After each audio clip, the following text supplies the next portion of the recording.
ज्या वेळेला आपला स्वतःचा मुलगा 14 वर्षाकरता वनवासात बिना चप्पलचा जात आहे, त्यावेळेला देवकी आईसाहेबांनी, कौशल्या आईसाहेबांनी इतका शोक केला म्हणे दगडाच्या भिंती पाजरत होत्या, असं रामायण सांगते.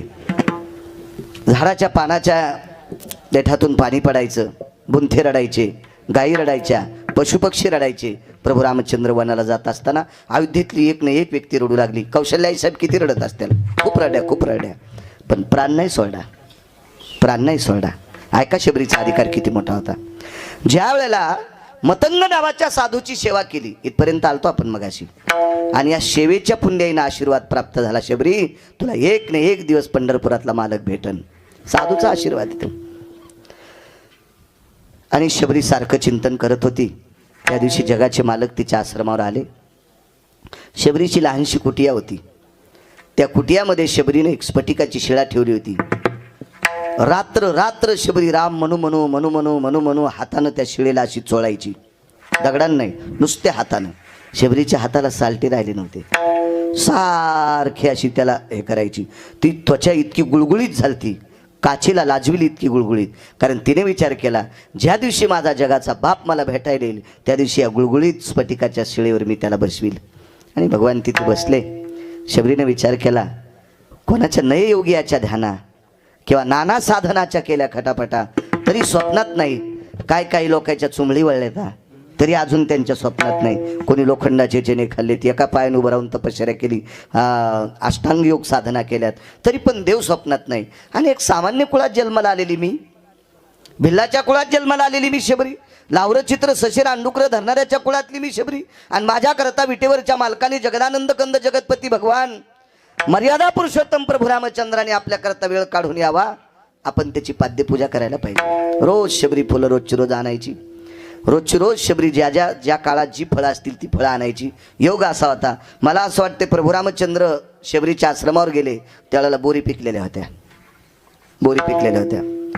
बोर फक्त चुकीच्या वेळेला पिकली. ती कधी माहितीये का? राजा परीक्षितीला ज्या वेळेला सर्पदंश होणार होता त्यावेळेला बोर मात्र चुकीच्या काळात पिकवायला लावली तक्षक नावाच्या सर्पानं, आणि ती फळं आणली. पुराणाच्या भाषेमध्ये बोराला बद्री फळ म्हणतात. शास्त्राच्या पुराणाच्या वेदाच्या भाषेत बोर नावाच्या फळाला, बोरीच्या झाडाला फळाला बद्री फळ म्हणतात. बद्री फळ, त्यासाठी आपण ओळी सुद्धा वाचली मागं. ये माशी बद्री फळ कैसे पिकत. ये म्हणजे रिकामी जागा सांगितली. ते महिना घरी गेल्यावर भरा तुम्ही विठाला विठाला.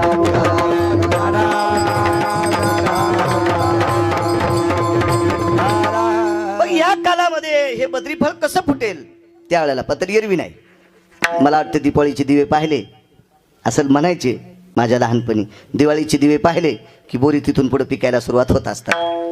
आणि मग ती बोरं शबरीनं असे आणायचे. पण बोरं गोड आहेत का कसे पाहण्यासाठी दातानं टोकरायची. बोराचं जे गोड असेल ते बोर द्रोणात ठेवायचं. असं वरून तर कळणार नव्हतं. भगवान प्रभू रामचंद्र ज्या वेळेला आले त्यावेळेला शिळीवर बसले. एकीकडे लक्ष्मणजीला ठेवलं आणि शबरीनं सांगितलं, थकून आलात, पाय तर बाहेर धुतलेलेच होते, आता तुम्ही फलार करा. आणि दोघायला 2 द्रोण दिले. प्रभू रामचंद्राने 1 द्रोण फस्त केला, खाऊन टाकला. पण लक्ष्मण काहीतरी निमित्तानं पर्णकुटीच्या बाहेर आले. त्यांनी विचार केला, आमच्या दादाला कळतच नाही काही. ह्या बाईनं दातानं टोकरलेली फळं आमचे दादा खाते, दादाला काही डोकं आहे की नाही असं नसतील म्हणले. ते कसं कळत नसावं आमच्या दादाला.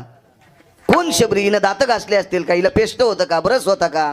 काय होतं हिला? बघा, ही जंगलात राहती आणि हिनं दातानं, शिवाय भिल्लाची पोरगी, लावर चित्र सचे धरणाऱ्याच्या कुळातली, आणि हिचे दात लागलेले बोरं, एक प्रत्येक बोराला असा टवका लागलेला दाताचा.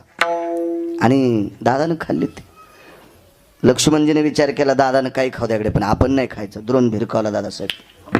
तो एका पर्वतावर पडला. त्या पर्वताला त्यावेळेसपासून नाव पडलं द्रोणागिरी. त्याचं नाव वेगळं आहे बरं का, वेगळं नाव आहे. शोधा घरी गेल्यावर शोधा, देव तुमचं चांगलं करेल. या भारत देशातला पर्वत आहे तो. विठाला विठाला.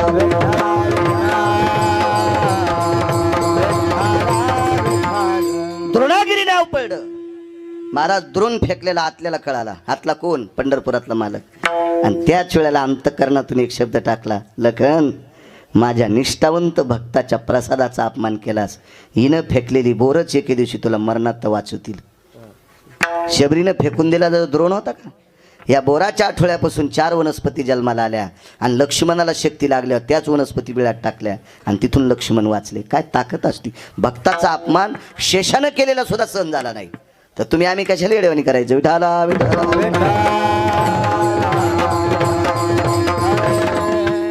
आणि मग ही फलाहार वगैरे सगळं झाला. भगवान म्हणले मी आता निघतो. शबरीनं सांगितलं देवा आलात, माझ्या पर्णकुटियाचं स्वर्ग झालं, त्याबद्दल काही दुमत नाही देवा, पण एक विचारू का, तुम्ही या पर्णकुटीत आहेत म्हणून या पर्णकुटीचं स्वर्ग आहे आणि तुम्ही पर्णकुटीच्या बाहेर गेलात की पर्णकुटी मसनवाट आहे. मग शबरीनं गजानन बुवा असा निर्णय केला, स्वर्गात मरण्यापेक्षा मसनवाट्यात कशाला मरायचं. देव ज्या पर्णकुटीत आहे त्या पर्णकुटीत प्राण सोडला की आपण वैकुंठात गेलो तर असं लक्षात घ्यायचं. आपण वैकुंठात गेलो तर असं लक्षात घ्यायचं. आणि हा जगाचा बाप ह्या झोपड्यातून बाजूला सरकला की आपण मसनवाट्यात येत समजायचं. मग भगवंताला सांगितलं मला तुमची एकदा पाद्यपूजा करू द्या. आणि भगवंताच्या पायावर पाणी कोणतं टाकावं. तिच्याकडे 2-3 मडके भरलेले होते. एका मडक्यात हात घातला पाणी थंड होतं, दुसऱ्यात घातलं ते पुन्हा जास्त थंड होतं, दुसऱ्यात घातला ते रात्रीचं शिळं पाणी होतं, जास्त थंड होतं. आणि तिने विचार केला भगवान चलत आलेत आणि चालून आलेला माणूस थकलेला असतोय. तुम्ही अजून बी लक्षात घ्या, ज्याच्या जीवनात बायको सात्विक आहे का तो शेतातून आला की हिवाळ्यात गरम पाणी करून देते. वाक्य नीट आहे का. ज्याच्या जीवनात बायको सात्विक भेटली का नवऱ्यानं इळभर उसात काम करू द्या कुठं करू द्या थकून जातं का नाही ते, पण गरम पाण्याने हातपाय धुतले की शिनाडा जातोय. पण हे गरम पाणी करून देण्यासाठी बायको धोरणात लागेल ना. हाय धोरणाच्या बाजूचे तिचे दुर्णाचे टाचे तुटल्यावर ती कशाची विचार करते. त्याच्यासाठी बायको धोरणात असावा. आणि ज्याच्या जीवनात बायको धोरणात आहे का त्यानं समजायचं मी स्वर्गात आहे. ज्याच्या जीवनात बायको धोरणात नाही का त्याचा बांगला असला तरी म्हणायचं मी मसनवाट्यात आहे. कर्कशे संगती दुःख उदंड फजिती. मी नेहमी सांगत असतो पाडून देणाऱ्या घोडीवर बसण्यापेक्षा पायी पायी गेलेलं बरं. पाडून देणाऱ्या घोडीवर बसल्यापेक्षा पायी पायी रानात गेलेलं बरं. शिडी करणाऱ्या घोडीवर बसल्यापेक्षा पायी पायी. शिडी करणार घोडी कळायची कळती का तुम्हाला. तुम्हाला कळत नाही हो म्हण नका. मालक बसल्याच्या नंतर पुढचे पाय उचली ती आणि मालकाला पाठाडाव पाडून देती आणि ती बी त्याच्या अंगावर पाठ ढोपर टाकी ती. हिला शिडी करणार घोडी म्हणते. मग अशा घोडीवर बसण्यापेक्षा रानात पायी पायी गेलेलं बरं. आणि वेळेला सोय न करणाऱ्या बायकोपेक्षा अंगाला काव लावून रामदेव बाबाच्या आश्रमात गेलेलं बरं. म्हणून जुन्या लोकांनी बापसाहेब मालकाचं कीर्तन ऐकलं असेल. जुने लोक असतील इथं कोणी जुनाट त्यांच्या पॅन्टीवाल्यांना काय येडवाणी करू. जुन्या लोकांनी, कारण मलाच नाही ऐकायला भेटलं तर यायनं कशाला येडवाणी करायचं. तर बापसाहेब मालक म्हणायचे आयंदळ घोडीशी पायंदळ भाला ना अवकुसळ बायकुशरानं का भाला. मी नव्हतो म्हणे. बापसाहेब मालक म्हणायचे मी नाही. संसारात जर पत्नी धोरणात असेल तर छान समजायचं अहो काम तर कोणालाही करावं लागेल. काम कोणाला करावं लागते, कोणालाही करावं लागते. मंत्रीपद भोगणाऱ्याला 2-2 महिने भाकरी भेटत नाही, त्याच्या पॅन्टी ढिल्या होत्या. प्रचाराच्या काळात इतकं सुकतोड जावे त्याच्या वंशात तेव्हा कळे. ज्याच्या जाग्यावर जो तो बेजारच असतो. माणसं म्हणते त्याचं लय भलं जाऊन पाय ना. काय नसतं भलं जो तो प्रत्येक आपोआपल्या जागेवर ज्याच्या परीने तो बेजार असतो. त्याबद्दल काहीच नाही. जया अंगी मोठे पण दया यातना कठीण. दया यातना कठीण. दया यातना कठीण. दया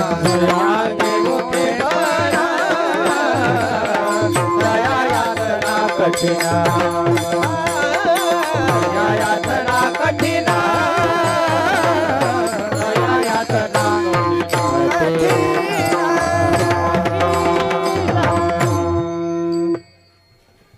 ज्याच्या त्याच्या परीने ज्याला त्याला भारा असतोय. घोडा हत्तीला म्हणलं तू लय मजा आहे. घोडा हत्तीला म्हणलं तू लय मजा आहे. ते म्हणला हत्ती म्हणला मी म्हणतो तू ही मजा आहे. काय बोलू तू म्हणला.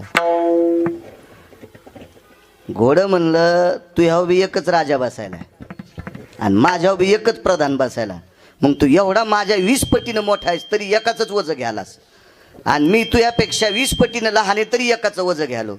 तर हत्ती म्हणला जी आंबारी ठुली का ती 19 माणसाच्या वजनाची आहे. ती लाकडाची आंबारी होती का तिचं वजन 19 माणसा इतकं होतं. तो घोड्याला अक्कल आली घोड्याला. अरे जाऊ दे गडे हे आपलंच बरं आहे. आपल्यावर एकच बसायला नुसता खोगीरच टाकलेला आहे. याच्यावर तर आंबारीवर आबदागिरी काय ते विचारूच नका. मग ते सगळा थाट. हे अशी गाडी चालली की हे दोघं पळतच येत होते माझ्या दर्शनात. अजूनही येते तर एक दिवशी चला म्हणलं कीर्तनाला. आता पुन्हा लांबून दर्शन घेते तर नग म्हणते. हो. हे दोघं जण हे काना आणि छोटे आहे. हे दोघं यायला बसून नेले की दिवशी. मला वाटतं मी ड्रायव्हर दोघंच होतो त्या दिवशी. आम्ही तिकडे खाली गेलो त्याला वाईला गेलो. तर गेलो तर आम्ही सकाळी आंघोळी झाल्या यायनं इतकले पोहे खाल्ले. तिथं गेल्यावर यायच्या पुढं काजूच्या पराती होत्या. आता असे कसकानी ते बैलाचे दात बाटूक खाल्ल्यावर कसे इकळत येत वल्ल बाटकानं दात कसे इकळत येत. तर हे खाईने गेले. तर मी वाटान म्हणला रे काना. ते म्हणला काय खा झोपच नाही. पुन्हा आता गव्हाण दिसायला म्हणला कव्हाण येतात घरी. घरून फोन आला कवाशी आले. तर तेव्हा आम्ही तेलगावला होतो. म्हणलं मुकाट्या बस 10:30 घरी जात नाहीत. म्हणलं आता काय म्हणलं खिचडी करायला लाव मंडळीला आणि काय जरशी त्याला म्हणलं 1 दिवसाचं तुमचं असे तुम्हाला मस्त दिसते बाळू. येशीत फिरवतो खपक्या पाकिटं घेतो कसे भेटते.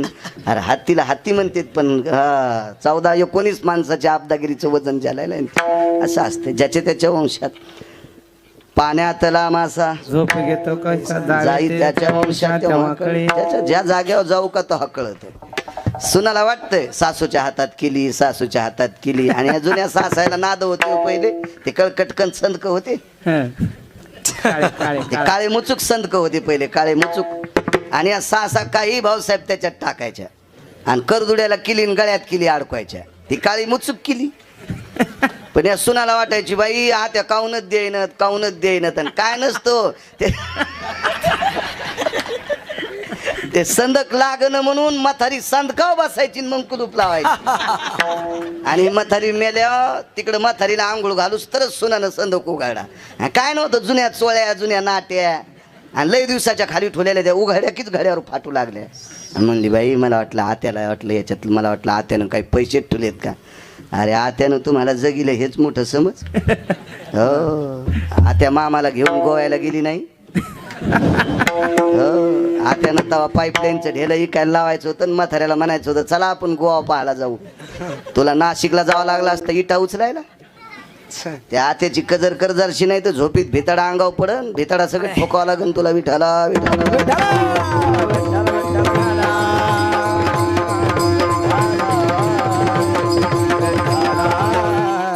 आपल्या घरातल्या लोकांच्या जुन्या लोकांची कदर करणं याचंच नाव कीर्तन आहे.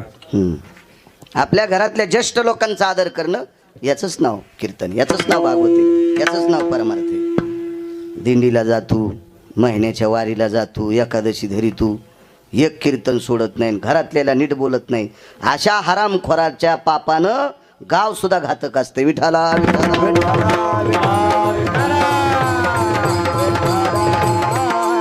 चांगलं वागण्याला किंमत असते देखाव्याला नाही अद्याप नाही. चला शबरीनं पाद्यपूजा करायची ठरली. 3 मडक्यात पाणी एक अतिगार आहे मध्यम वगैरे कोणतं टाकावं. बरं आता देवाला किती वेळ बसवायचं. चूल पेटीली असती दारात काटक्या होत्या पण इतका वेळ देव थांबतोय का. म्हणून शबरीने युक्तिवाद केला आणि तिच्या डोळ्यातून आनंद अश्रू आले. आणि डोळ्यातून येणारं पाणी हे कोमट असतंय. डोळ्यातून येणारं पाणी गार कधीच येत नाही. गरम गरम येते. आणि डोळ्यातल्या पाण्यानं सुभाषबा शबरीनं मर्यादा पुरुषोत्तम प्रभू रामचंद्राचे पाय धुतले. पण पाय धुतल्यावर डोळ्यातलं पाणी पांढरं पडत होतं आणि पायाला घासून लाल होत होतं. कशामुळे लाल झालं असेल तर खाली वाकून पाहिलं तर भगवंताच्या तळव्याला असे खडे गोटे काटे घासू घासू जखमा झालत्या. आणि शबरीनं विचार केला देवा विश्व तुझ्या ताब्यात रे मायबापा. कोणाला घर द्यायचंय का घर देऊन घरात नाही राहू द्यायचं हे सगळं तुझ्या हातात आहे रे देवा. सगळं तुझ्या हातात आहे. कोणाला पाय द्यायचेत कोणाला द्यायचे नाही. किती रंगाच्या चपला द्यायच्यात किती रंगाचे बुटं द्यायचेत कसे कसे सॉक्स द्यायचेत का हे घालायला पायच नाही द्यायचे हे सगळं तुझ्या हातात आहे रे देवा. आणि तू बिना चपलाचा फिरतोस परमेश्वरा. काय तुझ्या पायाची व्यथा आहे रे देवा. अरे विश्वाची सत्ता तुझ्या ताब्यात आहे आणि तू अशा परिस्थितीत. असू दे शबरी हे पितृ आज्ञेकरता मी वनवासात जातोय पण भगवंताच्या पायाच्या तितक्याच जखमा सहन झाल्या नाही. ती याची येणे जाणे खुंटली. आणि शबरीनं देवाच्या पायावर आपला प्राण सोडला. लक्षात घ्या, कौशल्या रडल्या, प्राण नाही सोडला. यशोदा रडल्या, प्राण नाही सोडला. देवकी रडल्या, प्राण नाही सोडला. पण लाहोर चित्र ससे धरणाऱ्याच्या कुळातली पोरगी भगवंताच्या पायाच्या जखमा पाहिल्यावर तिनं प्राण सोडला. तिची येणे जाणे खुंटली. जागा कुठे दिली माहिती आहे का? गोलोकातली खुर्ची दिली. गोलोकातली खुर्ची. आता गोलोकातली खुर्ची ही कोणाला भेटत नाही. ज्याला पैशाचं स्वप्न पडलं नाही त्याला ती खुर्ची असती. आणि पैशाचं स्वप्न पडलं नाही असा महाराज आता सापडन का? लगन घोड्यावर बसलेल्याला बी पैसे लागत आहेत, आणि जे घोड्यावर बसले नाही का त्याला पैसे लागतात. घोड्यावर जे बसले नाही ते कळालं तुम्हाला? ब्रह्मचारी संन्यासी. पण त्याला पण गुतीलं पंढरपुरातल्या नाही त्या सुटाली द्रव्य लोभ माया भस्मदंत छाया तरुवराची, भस्मदंत छाया तरुवराची. नाही त्या सुटाली द्रव्य लोभ माया भस्मदंत छाया तरुवराची, भस्मदंत छाया तरुवराची. नाही त्या सुटली द्रव्य लोभ माया भस्मदंड छाया तरुवराची. नाही सुटले ते. आयसा कोणी दावा हे जया नावडे कन्या पुत्र घोडे दाराधन. नाही सुटला. आणि याच्यातून जे सुटले होते का त्या 19 खुर्च्या, 18 खुर्च्यावर पहिली लोक होती आणि 19व्या खुर्च्यावर बाई जाऊन बसली. काय शरीर होतं शबरीचं.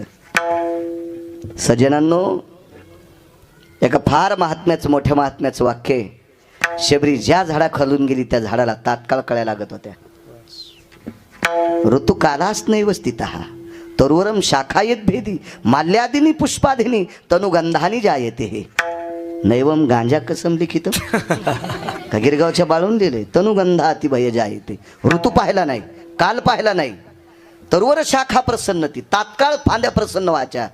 आणि माल्यादिनी सुगंधिनी, आणि सुगंधी फुलं लागायचे. तनुगंधा ती जायते. नुसत्या तिच्या त्वचेच्या सुगंधाने झाडाला फुलं लागत होते. आपल्या कापसात गेल्यावर पाते गळती. तरी म्हणतो पोरायची माय लय सुंदर दिसती. वा वा वा वा. पाय पडत जाय तिच्या. मग पाय पडत जाय. आपलं तेवढं सौंदर्य नाही. जाऊ दे, असू द्या, काय करायचं त्याला. राहिले का? झाले पकवले. राहिले का? त्याच्यामुळंच हसू आले रे. हो, मला तो असं काही दाखिलं तर हसू येत नाही ना. कोणालाच येत नाही ज्याचं लग्न झालंय त्याला. हो ना, सगळेच वर खणलेले आहेत. फक्त तू आता कशातच मेळ नाही. तुला काय मागणं पुढं फुफुटा उडत. सध्या लग्न झाल्यावर कळत आहे पक्वाद वाजीनं सोपं आहे का ती सांभाळणं सोपं आहे. विठाला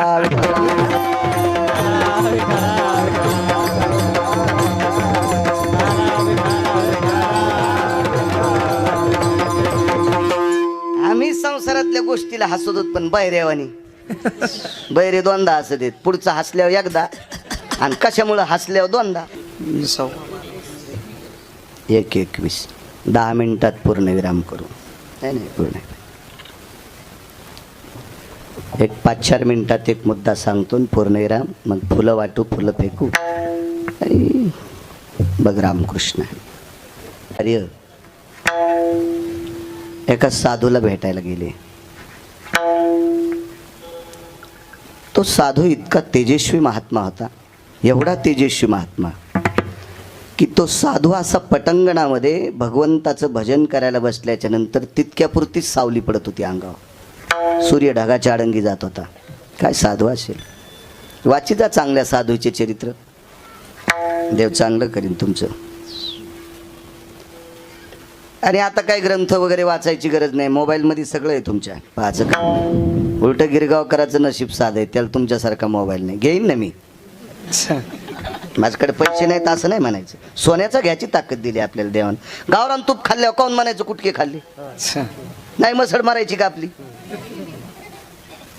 अण्णा कमी नाही मला काही. पण आता ते कसं आहे, 90 वर्ष लुगडं घातलं कशाला म्हातारपणी गाऊन घालायचं आता. त्याच्यामुळे आपलं ह्याच मोबाईलवर मारायचं आता. नको आपल्याला.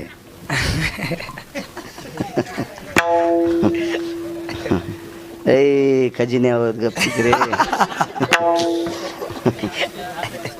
ते म्हणत असतील येडच हे आधुनिक काळात याला मोबाईल 1000 रुपयाचा आहे असं म्हणत असतील ते बी. ज्याच्या डोक्यावर छत्र धरतो सूर्यदादासाहेब, काय असेल तो साधू, त्या साधूला भेटण्यासाठी शंकराचार्य गेले. हा काल 52-53 काळ असेल, 52-53 काळ. खरं तर स्वातंत्र्यापूर्वीचं सांगत राहिलं तर या शंकराचार्यांना इंग्रज सरकार सुद्धा नमस्कार करीत होतं. स्वातंत्र्यापूर्वीची गोष्ट सांगतो. स्वातंत्र्यापूर्वी इंग्रज सरकार सुद्धा नमस्कार करायचं. नाहीतर ते सालं भडवं आपल्या देवाला मानित नव्हतं, आपल्या साधू संतांना मानित नव्हतं. आपलं नशीब गोड होतं, त्याच्यामुळे ठराविक 10-5 लोक लवकर जन्माला आले. त्याच्यापैकी चंद्रशेखरजी, मदनलालजी धिंगरा,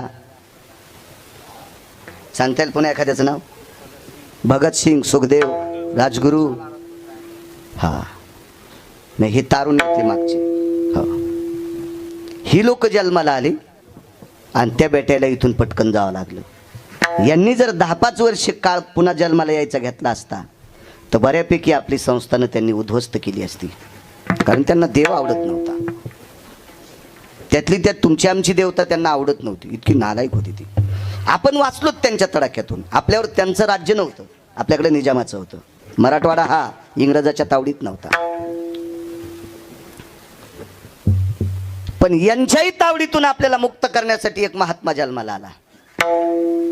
सांगता येईल त्याचं नाव? सरदार वल्लभभाई पटेल. हो, एक ठराविक अनन्यसाधारण महत्व सुभाषबुवा. संतांच्या मंदिराला जितकं महत्व, देवाच्या मंदिराला जितकं महत्व, तितकं विद्येच्या मंदिराला महत्व. शाळेला सुद्धा तितकंच महत्व द्यायचं, तितकंच महत्व. याच्याकरता सांगतोय, देवाच्या आणि संतांच्या मंदिराला जितकं महत्व तितकंच शाळेच्या मंदिराला महत्व. कारण कोणीतरी एका शाळेत गिरगावचा बाळू शिकलाय, शिकू द्या 7वी पर्यंत, पण वाचता येते ना त्याला, वाचता येते ना. म्हणून मी ग्रंथ तुमच्याच पुढे मांडतोय. हे विद्येचं मंदिर तितकंच पोषक. मला वाटतंय आजच्या यजमानानं बऱ्यापैकी शाळेसाठी एक छोटासा, शाळेमध्ये काय असेल, काय गुरुजींना त्याबद्दल लेकरांसाठी काय आणायचं असेल, शाळेमध्ये जे एखादी काही वस्तू असतील त्या वस्तूच्या अडचणीकरता आजच्या रमेशराव आणि सुनीलराव यांनी आपल्या मातोश्रीच्या पुण्यस्मरणाच्या निमित्त या विद्येच्या मंदिराला सुद्धा एक आजच्या पुण्यतिथीच्या दिवशी 5,000ची भेट त्यांनी दिलेली आहे. मला सांगायचं याच्याकरता, ज्ञानोबा आहे, तुकोबा आहे आपल्याला जितके महत्वाचे, तितके देश स्वातंत्र्य करणारे लोक सुद्धा तितक्याच महत्वाचे आहेत. या भारत देशाला ज्यांनी स्वातंत्र्य मिळवून दिलं का, ही लोक सुद्धा तितक्याच महत्वाची आहेत. ती सुद्धा संतांच्या यादीत आहेत, संतांच्या यादीत आहेत. तो इंग्रज हा, त्यांचे जे काही अधिकारी होते, मला एकाचं नाव सुद्धा पाठ आहे, फार प्रभावशाली होता तो.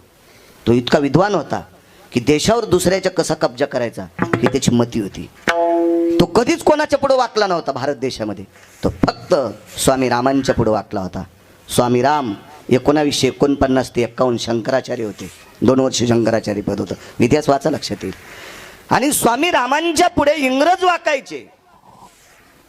बघता बघता ख्याती सर्वत्र दूर पसरली. पदाचा राजीनामा दिला. 52-53 गोष्ट आहे. एका अरण्यामध्ये ते पोचले. तिथे एक सुंदरसं गाव लागलं. त्या गावामध्ये बऱ्यापैकी विद्वान लोक होते. एका आचार्याच्या खांद्यावर हात टाकला आणि त्याला घेऊन वरी एका महात्म्याकडे गेले. ज्या महात्म्याच्या डोक्यावर सूर्यछत्र धरत होता त्या महात्म्याचं प्रचलित नाव होतं क्रोधी बाबा. क्रोधी बाबा नाव होतं. पण हा आचार्य जात नव्हता. नको म्हणे, तिथं जायचं नाही, तो आमका आहे, तो तमका आहे, तो असा आहे, तो तसा आहे, तो वाईट आहे, असं तो म्हणायचा. स्वामी रामांनी सांगितलं, मी सोबत आहे, काही काळजी करू नका तुम्ही, चला. तिथे गेल्याबरोबर स्वामी रामांनी लोटांगण घातलं आणि क्रोधी बाबांनी मान वाकून त्यांना नमस्कार केला. अधिकारी लोक होते, अधिकारी होते. आपल्याकडे रामराम घालण्याची पद्धत आहे, शरीराला नाही, आत्म्याला. हे शरीर कोणाचं काय असेल ते असू द्या, पण आतला राम हा चिरंजीव आहे. मधला जीव हा नैनन छद्दंती शस्त्राने, नैनंद हती पावका, हा जाळल्या जात नाही पळ. म्हणून मिराम तू राम, मिराम तू राम. मर्याला राम राम घालीत नसतेत ना, त्याच्यातला राम निघून गेलेला असतोय. याच्याकरता त्याला राम राम नसतोय. फक्त मड नेताना बनायचंय राम नाम सत्य हे, राम नाम सत्य हे. याच्याकरता म्हणायचं असतंय, यानं गंजा मायापूजी कमी दी पण इथं ठून गेलाय, ह्यो किती भजन केलं इतकंच सत्य ते याला वरी सोडील, म्हणून ते म्हणत असतात विठाला विठाला.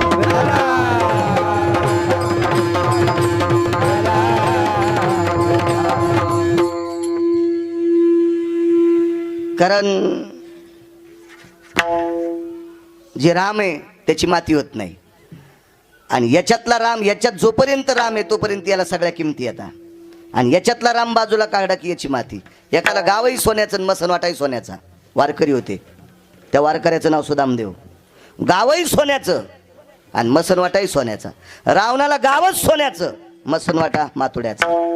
कुबेराला गाव सोन्याचं, मसनवाटा मातोड्याचा. इंद्राला गाव सोन्याचं, माणसं मरत नव्हते, खाली बोंबलत येत होते. येऊ लागती माघारे मृत्यू लोका पुण्य संपल्याच्या नंतर. पण कुबेराच्या अलका नावाच्या नगरीत माणसं मेले, सोन्याच्या नगरीत मरत होते आणि मातोड्याच्या मसनवाट्यात जाळीत होते. रावणाच्या सोन्याच्या नगरीत मरत होते, मातोड्याच्या मसनवाट्यात जाळीत होते. सुदामदेवाच्या नगरीत सोन्याच्या नगरीत जळत होते आणि मसनवाटा पण सोन्याचा होता, पण शरीराचं तरी मातोडच होत होते. शरीराची होय माती कोणी नाही ती सांगाती, सारी अवघी कामे खोटी अंती जाणे मसनवटी. गोत घरे टाकून सारी शेवटी गावाचे बाहेरी, स्वजनानी गणगोत उपाय नाही हो चालत, सोडविना राजा देशीचा चौधरी. अनिक सोयरी भले भले कोणी सोडित नाही तिथं. स्वामी राम इथले वरी आले, महाराज खाली उतरले. या राम बसण्यासाठी चवळे टाकले. कशाच्या गाद्या आल्यात तिथं? विरक्त साधू. स्वामी रामांनी या सोबत आलेल्या आचार्य पंडित शास्त्री कोण असेल त्याला सांगितलं, अरे आता स्वयंपाक करायचा, आपल्याला सामुग्री पाहिजे. याला वाटलं आपल्याकडे पैसे देतील, तिथून 14 किलोमीटर खाली शहर आहे, तिथून आपल्याला किराणा आणावा लागेल. मग ते म्हणलं काय हरकत नाही, मी आणतो किराणा. पण अरे किराणा आणायचा लय जवळ, काही लांब जायचं काम नाही. मांडी खालचा सुरा काढा, सांगितलं आता इथे नदी वाहते, त्या नदीत एक प्रेत वाहून आले, त्या प्रेताच्या उजव्या मांडीचं मांस कापून आण. आयुष्यात का मच्छर मारला नव्हता यानं, आणि याला माणसाचं मांस कापायला लावलं, ते बी मेलेल्या माणसाचं. मांडीचं मांस काढून आणा. आता त्याला माहित होतं आपण जर नाही आणा तर हात घातल्याबरोबर ज्याला सुरा तयार करता येतोय त्यानं फेकून आणल्यावर आपल्याला काय वाचू देत नाही. हे काय साधं महाराज होतं वय? हा, अधिकारी लोक होते. काही काय महाराज शिष्याला चुना मागतात. वा वा, हो शिष्याला म्हणते अरे चुना आहे का? सगळ्या अख्ख्या पिढ्या मातीत घालतात. काही काही विठाला विठाला विठाला.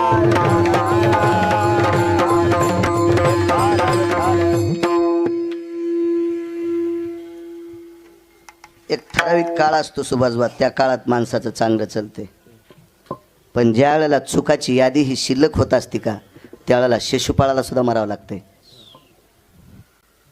तर देवाच्या नावाखाली देवाला फसवणाऱ्या लोकांना यम किती हानील्याचा विचार करा. आपल्या लोकांनी फार चांगलं वागलं पाहिजे बापू. इथं सगळी शेतकरी बसलेले तर इळभर फवारा घातल्यावर अण्णा काय रोजदारी असती? 500 रुपयेत ना गंगाधर अण्णा, 500 रुपये 500 रुपये. पण सुभाषभाऊ खावा कोणाचं लागतंय? घरचं. मालकानं जरी 500 रुपये रोजदारी दिली दादासाहेब, तर भाकरी कोणाची असती? घरची. आज पकवाद्याला असेल, मला असेल, गायकाला असेल, जे काही मिळत असेल, खाला कोणाचं आहे? यांचं. म्हणजे बुवा कोणाचं खायचं आपल्यालाच यायचं. असं जगात तरी सूत्र आहे का कुठं?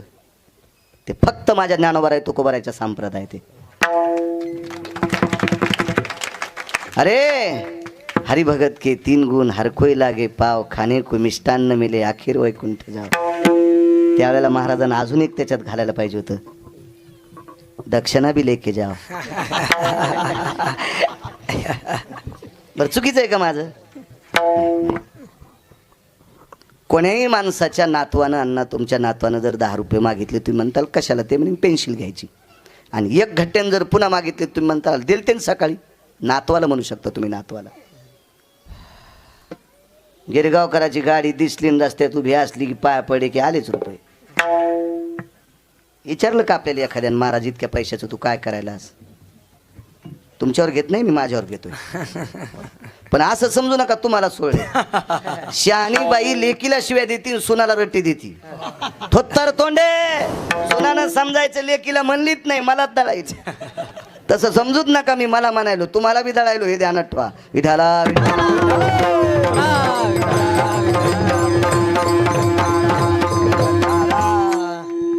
पाया पडते तो लोक 80 वर्षाची माणसं पाया पडते. 42चा गिरगावकरी 42 आहेत बापू हा जास्त नाही.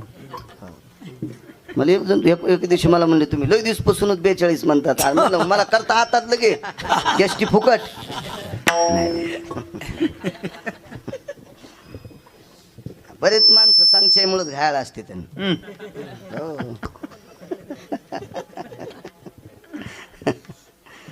चला असू द्या.